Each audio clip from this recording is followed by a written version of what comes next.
घडल्यानंतर तुम्ही कुठे होता?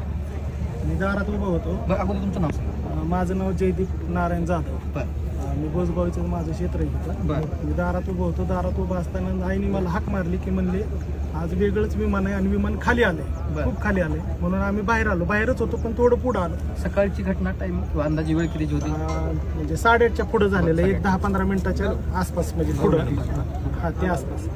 मग बाहेर आल्यानंतर स्फोट झाला मोठा. पण ते आमच्या लक्षात आलं की हे पायलटचं विमान नसताना हे दुसरं विमान आहे म्हणून. मग आम्ही घरून पळत आलो इथं.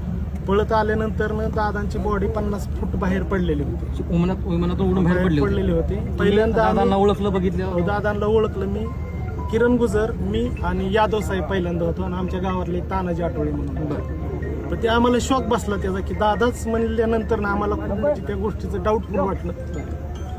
थोडा बारीक जाळ चालला होता. आम्ही ते बाहेर ओढलं दादांच्या पायांना धरून नॉर्मल, आणि बाकीच्यांना मग वाचवण्याचा प्रयत्न केला. पण ते पेट्रोल का काही असल्यामुळे त्याचे जाळ मोठ्या प्रमाणात होत. तुम्ही बघितलं त्यावेळेस आतमध्ये किती लोक होते? नाही अंदाज सांगता येणार. फक्त आम्ही दादांची बॉडी बाहेर होती ती थोडी जाळात, म्हणजे त्या नॉर्मल विमानातून बाहेर पडली होती ती थोडी अलीकडे ओढली. मोबाईल, गॉगल, डायरी वगैरे त्यांची सापडली, तिथे ठेवली आम्ही.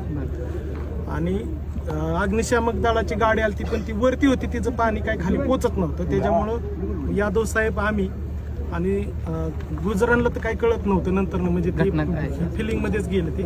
शॉक बसला. आणि मुसळे साहेब वरती होते. बरं. हे सगळं बघितल्यानंतर तुम्ही तर अगदी घाबरूनच गेला होता. मग त्याच्यानंतर लोक आले नंतर पण फास्ट मध्ये जाळ चालल्यामुळे मग लोक यायला लागले. 5 मिनिटामध्ये 10 मिनिटामध्ये भरपूर यंत्र आल्यानंतर मग ते जो मृतदेह आहे दादा तो गाडीत घेऊन गाडी म्हणजे एक 10 मिनिटांनी मग दादांचा मृतदेह अँब्युलन्स मध्ये टाकून नेला. आणि बाकीच्या बॉड्या त्याच्या म्हणजे आणि ते नंतर